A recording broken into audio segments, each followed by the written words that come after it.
の中にある赤と青き線それらが結ばれるのは真の像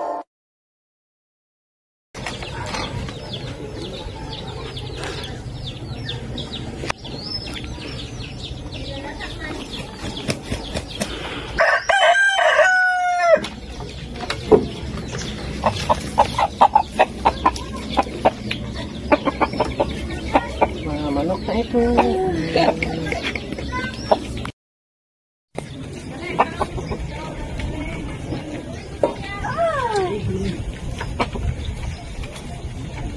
Musta ngayong umaga, Siling?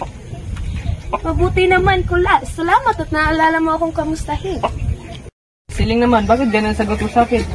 Sapagkat sa pagdilat mo sa umaga, wala ka nang iniisip na kumustahin at himasin kundi ang iyong tinalik. Tila ba'y mas mahal mo ang iyong tinalik kaysa sa akin? Ano ka ba naman, Siling? Wala nang mas mahal ko sa buhay na ito kundi ang asawa. Siya nga ba? Ngunit kung nakikita kong hinihimas mo ang iyong tinalik, ibig ko nang kung minsang mainggit at magselos. Ngunit Siling, alam mo naman kaya ko lang inaaga ang mabuti ang matanaling ito ay para sa atin din. Sila magdadala sa atin ng grasya. Grasya ba o disgrasya? Gaya ng pangkaraniwang nangyayari. Sana ang katin nakaraan. Oo, ako ngayon napatalo noong makaraang araw. Sapagkat hindi pa ako bihasa sa pagpili at sa paghimas ng manok. Ngayon, marami na akong natutuhunan ng mga bagong sistema. At noong nakaraang linggo, noong natalo ang iyong talisain, hindi mo pa ba alam ang mga bagong sistema? Iyan ay disgrasya lamang, Siling. Makinig ka. Nanaginip ako kagabi. Sa panaginipan kong ako'y nanaginip ng kalabaw na puti. Kalabaw na puti, Siling. Eh ano kung puti? Ang puti ay pilak. Sa makatuwid, ang ibig sabihin ay pilak. At ako'y hinahabol ng kwarta. Ngunit Kulas, hindi ka pa ba nadadala sa mga panaginip ng iyan? Noong isang buwan, kung naginip ka ng ahas na numero 8, ang pinta kasi noon ay nation sa 8 ng Pebrero. Ngunit, sabi mo'y kwarta na. Ngunit natalo ka pa rin ng 6 na piso. Oo nga, ngunit ang batayan ko ngayon ay hindi lamang panaginip. Ito'y walang pagkatalo, Siling. Pinapangako ko sa walang sala tayo ay mananalo. Natatandaan mo pa bang ganyan na ganyan din ang sinabi mo sa akin noong nakaraang linggo tungkol sa talisain ng manok? At ano ang nangyari? Nagkaulam tayo ng pakang na manok. Ang iyon ay disgrasya. Ito na lamang, pagkatalo ba ito ay hindi na ako magsasabong. Totoo? Totoo, Sina, madali at magsusuntada na. May katrato ako susunod na sultada. Pag hindi ako dumating, ay kahiya-hiya. O bueno, kung sa bagay, patago lamang ako ng pera. O heto, huwag mo sana akong sisihan kung mauubos ang kaunting pinagbilhan ng ating palay. Huwag kang mag-alala, Siling, dahil ito'y kwarta na. Kumusta ka, Kulas? Kumusta, Suning? Sinsahin mo na ako, ako'y nagmamadali. Siling, nandito si Suning. Bilang mo na, dyan ka na. Siling, ano bang nangyayari sa iyong asawa? Sila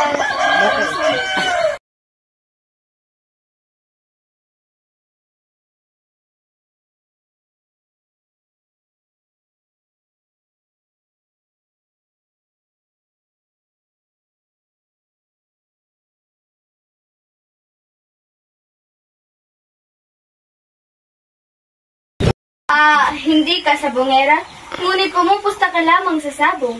Hoy Siling, ano bang pinagsasabi mo? O bueno, maupo ka't ipapaliwanag ko sa iyo. Ngunit huwag mo sanang ipaalam kanino man. Oo, huwag kang mag-alala sa akin. Alam mo, Shuning, ako'y pumupusta sa sabong upang huwag kaming matalo. Pumupusta ka sa sabong upang huwag kayong matalo? Siling, pinaglalaroan mo yata. Hindi. Alam mo, marami kaming nawawalang kwarta sa kakasabong ni Kulas. Nag-alala ako ang darating ang araw na magdidindin na lamang kami ng asin. Pilit ko siyang pigilin. Ngunit, lagi kaming magkagalit. Upang huwag kaming magkagalit, at huwag maubos ang aming kwarta, nag-isip ako ng paraan. May isang buwan na ngayon. Na tuwing pupusta si Kula sa kanyang manok, ay pinupusta ko si Teban sa sabungan upang pumusta sa manok ng kalaban. Sa anong dahilan? Pues, kung matalo ang manok ni Kulas, ay nanalo ako. At kung ako naman matalo, nanalo si Kulas. Kaya't anuman ang mangyari, hindi kami mababawasan ng pera. Siya nga. Siya nga pala naman.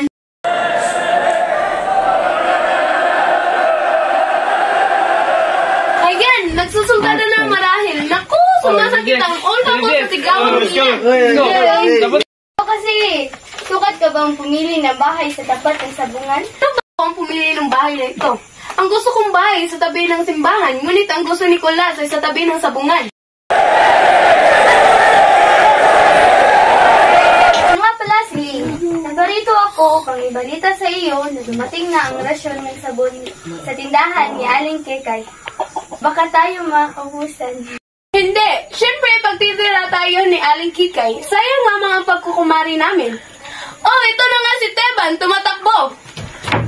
Nanalo tayo, Aling Siling! Nanalo tayo!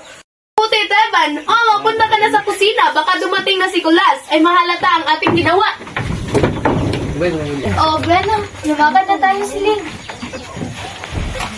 Ano ba, Kulas? Tila hindi ka inabutan ng puting kalabaw. Huwag mo nga mag-itin yan. Talagang ako'y malas, Siling. Iyo'y disgrasya lamang. Ang aking manok ay nanalo. Hanggang sa huling sandali, talagang wala akong swerte. Yan ang hirap sa sugal. Walang pinaghahawakan kundi ang swerte. Talagang buwisin ang sabong na yan. Sinusumpa ko na ang sabong ni ayaw ko na makita ang anino ng sabong na yan. Tungoy magkatotoo sana iyan, Kulas. Oo, Siling. Pinapangako ko sa iyo. Hindi na magsasabong kailanman. Bueno, magpalamig ka muna ng ulo. Pupunta kami kay Aling Kikay upang pumingi ng sabon.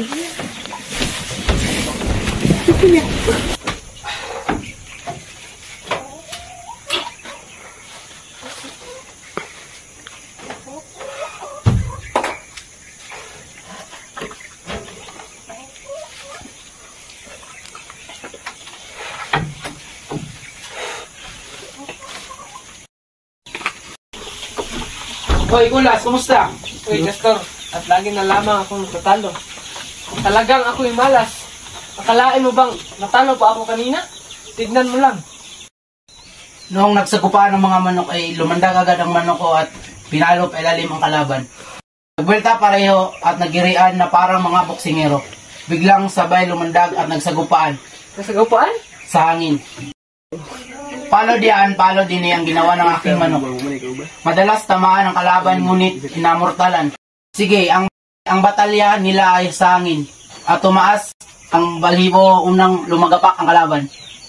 Bakit naman? Wala pa namang maraming natatalo sa iyo.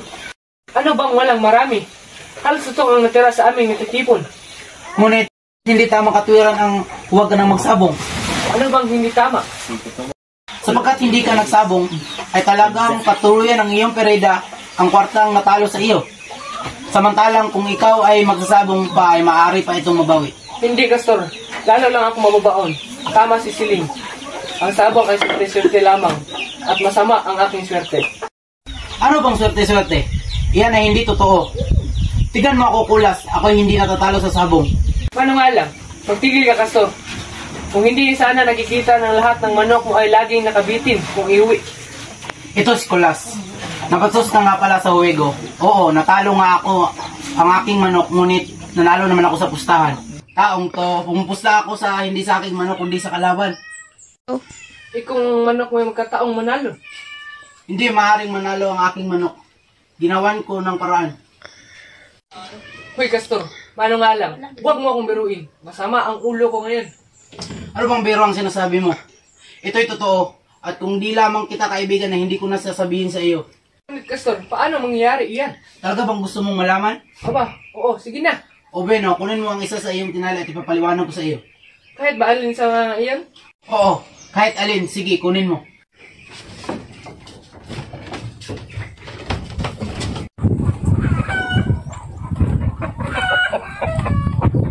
Ito, Castor. O ngayon, kumuha ka ng karayo. Karayo? Oo, karayo na iyong ipinanakit.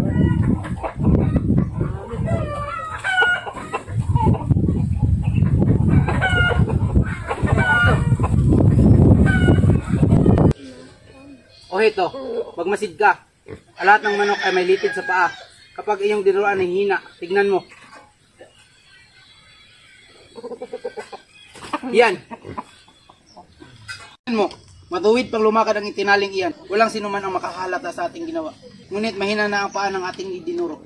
Ang manok na iyan ay hindi na makakapalo. Makatuwid, hindi na maaring manalo ang manok na iyan. Siguradong matatalo. Natural. Ngayon, dapat mong gawin ay pumunta sa sabungan at ilaban ang manok na iyan at palihim na pumunta sa kalaban. Siya nga pala, magaling na paraan. Nakita mo na? Ang iyan ang hirap sa iyo eh. Hindi mo ginagamit ang ulo mo. Ngunit, hindi Castor. Hindi ba pandaraya? Oo, pangdaraya. Ngunit, oh Diyos, sino bang tao ang hindi nakapera na di gumagamit ng pandaraya? At bukod pa diyon, marami na rin pera ang nawala sa iyo. At ito ang dapat mong gawin upang makabawi ka. Ano man ang mga masama dyan. Siya nga Castor, sabagay, malaki na rin matalo sa akin. Akala mo sa inyong pagkatalo ay di ka dinaya? Bagay naman. Kita mo na? Hindi ka mong daraya. Kulas. Gaganti ka lamang. Sabagay, hiran ka. O ano naman? Tayo na? Sige Castor, hintayin lamang natin siling ang aking asawa. Bakit? Ano pang kailangan? Alam mo naman ang aking asawa ang may hawak ng supot ng bahay na ito. Naku, si Kulas. Talo na nga sa sabungan, dihado pa sa bahay. Bueno, hintayin mo siya. Ngunit laki-lakihan mo yung hingin ha. At nang makaitpak tayo ng malaki-laki. Oo, Castor. O ano naman? Malapit na siguro dumating siling. Alam mo, ayaw kong makita kanya rito. Huwag ka sana magagalit sa akin kung maaari lang umalis ka. Alis na. Mabuti nga. At nang makahanap ako ng karito ng manok mo, sumunod ka agad ha. At pagdating mo doon ay malalaban na yung manok mo. Bueno, dyan ka na. At laki-lakihan mo ang tipak ha.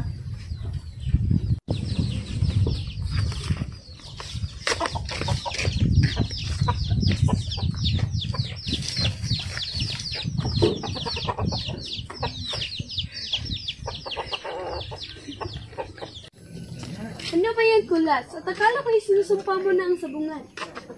Siling, ngayon na lamang. Walang salang tayo ay makababawi. Nako, itong si Kulas. Parang presyo ng asukal. Oras-oras ay nagbabago. Siling, talaga ngayon na lamang. Pag ako pa'y natalo, patayin mo lahat ng aking mga tinali. Pinapangako sa iyo. Ngunit baka pangako na naman ang napapako. Hindi, Siling. Ayan si Suning. Siya ang testigo. Siya nga naman si Lynn. Pagbigyan mo na ako ang testigo. O bueno, ngunit tandaan mo ha, ito na lamang. Oo, Siling. Itaga mo sa bato. Magkano ba ang kailangan mo? 20 piso. 20 piso? Sus, Mario, 20 piso, Siling. Upang tayo ay makabawi. sige na si Lynn. Total, ito naman ay kahuli-hulihan. Oh, bueno, heto. Ay, salamat sa iyo, Siling. Ito'y kwarta na. Hindi ka magsisisi. O, buwi na. Diyan na muna kayo.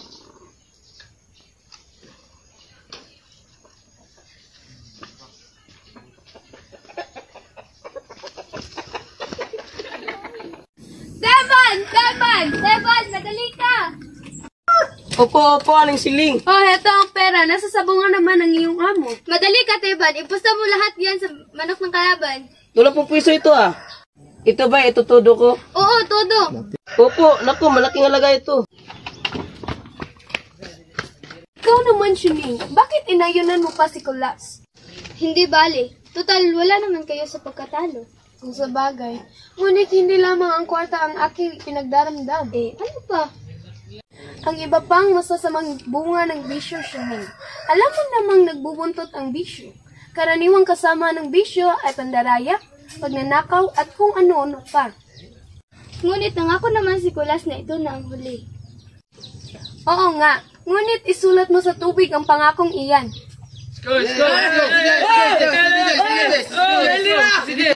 Ang hirap sa iyo, Siling. Hindi mo tigasan ang loob mo. Tingnan mo ako. Noong ang aking asawa ay hindi makatkat sa monte, pinuntahan ko siya sa isang araw sa kanilang club at sa harap ng lahat, tinuro ko siya mula ulo hanggang talampakan. Di mula nooy hindi na siya nakalitaw sa club. Ngunit natatandaan mo ba, Shuning, na ikaw na may hindi nakalabas ng bahay ng may 5 araw? Hindi ba dahil sa nangingitim mong buong mukha? Oo nga, ngunit iyon ay sandali lamang. Pagkaraan yun ay está bien. Tsokolate na naman kami. Hindi ko yata magagawa iyan. Magaan pa sa akin na magtiis lamang.